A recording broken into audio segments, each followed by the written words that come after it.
Өргүү жана эс алуу убактысы. Өргүү кызматкердин өз каалоосу менен өткөрө турган эс алуу убактысы. Стандарттык өргүүнүн убактысы 28 календардык күн. Кызматкердин биринчи өргүүсү үзгүлтүксүз иштен 11 ай өткөндөн кийин берилет. Иш берүүчү эмгек акы төлөнгөн өргүүнү 11 ай өтүп кеткиче берүүсү керек. Кыргыз Республикасынын Эмгек кодексинин 126 беренеси.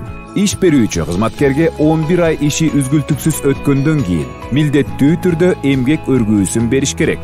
Аялдарга төрөгөнгө чейин жана төрөгөндөн кийин 18 жашка чейинки кызматкерлерге, кошумча иштегилерге өргүү 2 жылдарда түзүлгөн график боюнча жыл аягына чейин 2 жума болот. Кыргыз Республикасынын Эмгек кодексинин 126 беренеси. Биле жүрүү керек. Иш берүүчү жыл сайын кызматкерге өргүү берүүсү керек. Кызматкер колдонулбаган өргүү үчүн кошумча төлөм алуусу керек. Эгер ал 1 ай иштесе дагы. Кыргыз Республикасынын Эмгек кодексинин 126 беренеси 7 бөлүк. Кызматкер колдонулбаган өргүү үчүн кошумча төлөмдү жумуш маалындагы 1 жыл ичинде алууга тийиш. Өргүү 2 бөлүккө бөлүнгөн да болушу мүмкүн. Бир бөлүгү 14 күндөн кем эмес болушу керек. Кыргыз Республикасынын Эмгек кодексинин 130 беренеси. Төлөнбөгөн эмгек өргүүсү.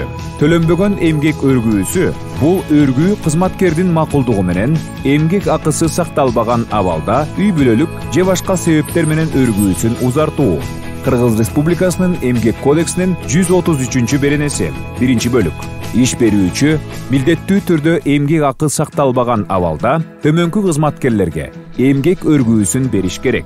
Мисалы, наристе төрөлгөн учурда, никеге катталуу учурунда, жакын туугандары кайтыш болгондо 5 күн, мүмкүнчүлүгү чектелгендер үчүн 60 күнгө чейин 1 жылда өргүү берилет. Эс алуу күндөрү. Жалпы эс алуу күнү дем алыш. Экинчи эс алуу күнү 5 күндүк иште иштегендер үчүн жамааттык келишимдин же кесиптик бирликтин бүтүмү жыйынтыгы менен ишке ашат. Майрамга карата эс алуу күндөрү. Майрамдык эс алуу күндөрү Кыргыз Республикасынын Эмгек кодексинин 113 беренесинде белгиленген. Майрам алдындагы иш күнү 1 саатка кыскарат. Кыргыз Республикасынын Эмгек кодексинин 96 беренеси. Майрам жана эс алуу күндөрү иштөөгө болобу?